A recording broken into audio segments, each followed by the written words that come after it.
అమలాపురానికి 12 కిలోమీటర్ల దూరంలో ఉన్న అయినవిల్లి గ్రామంలో వెలుసున్న సిద్ధి వినాయక స్వామి గురించి ఆంధ్రదేశంలో తెలియని వారు ఉండరు. ఈ సిద్ధి వినాయకుడిని భక్తిగా తలుచుకొని ఏ కార్యం తలపెట్టినా జయప్రదంగా నెరవేరుతుందని భక్తుల నమ్మకం. ఈ అయినవిల్లి గణపతికి గరిక పూజలన్నా కొబ్బరి మొక్కులన్నా ఎంతో ఇష్టం. అందుకే ఈ క్షేత్రం గరిక పూజలకు కొబ్బరికాయ మొక్కులకు పెట్టిన పేరైంది. ఏటా ఇక్కడికి వచ్చే భక్తులు తమ మొక్కుల రూపంలో స్వామికి సమర్పించే కొబ్బరికాయల సంఖ్య దాదాపు 20 లక్షలు దాటే ఉంటుందంటే నమ్మబుద్ధి కాదు. కానీ ఇది నిజం అని ఈ సిద్ధి వినాయకుడు తన కృపా కటాక్షాలతో భక్తుల కోరికలు తీరుస్తూ ప్రతి సంవత్సరం నిరూపిస్తూనే ఉన్నాడు. స్వయంభూ గణపతి క్షేత్రాలలో ఒకటైన ఈ అయినవెల్లి సిద్ధి వినాయక క్షేత్రం కృతయుగం నుంచి ఇక్కడే ఉన్నట్లుగా స్థల పురాణం చెబుతోంది.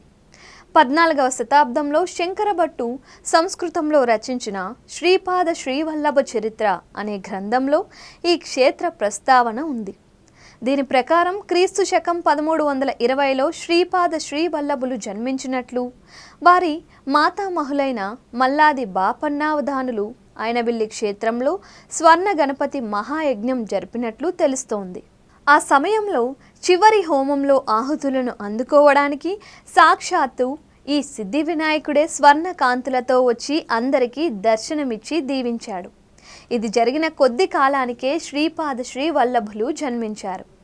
ఆ కాలంలో 3 నాస్తికులు ఈ సిద్ధి వినాయకుని అవహేళన చేసిన పాపానికి ప్రతిఫలంగా ఆ 3 మరుజన్మలో గుడ్డి మూగ చెవిటివాళ్ళుగా పుట్టినట్లు, వాళ్ళు కాణిపాక స్థలంలో సేద్యం చేస్తుంటే బావిలో కాణిపాక వినాయకుడు దొరికినట్లు ఈ గ్రంథం చెబుతోంది.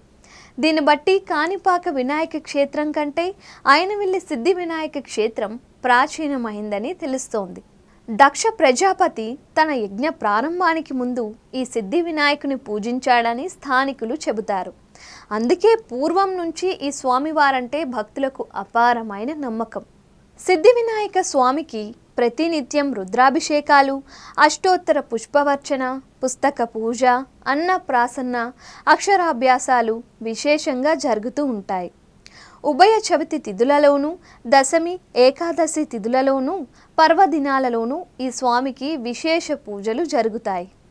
సంకటహర చతుర్థి నాడు ఈ స్వామివారికి ప్రత్యేకంగా గరిక పూజలు చేస్తారు.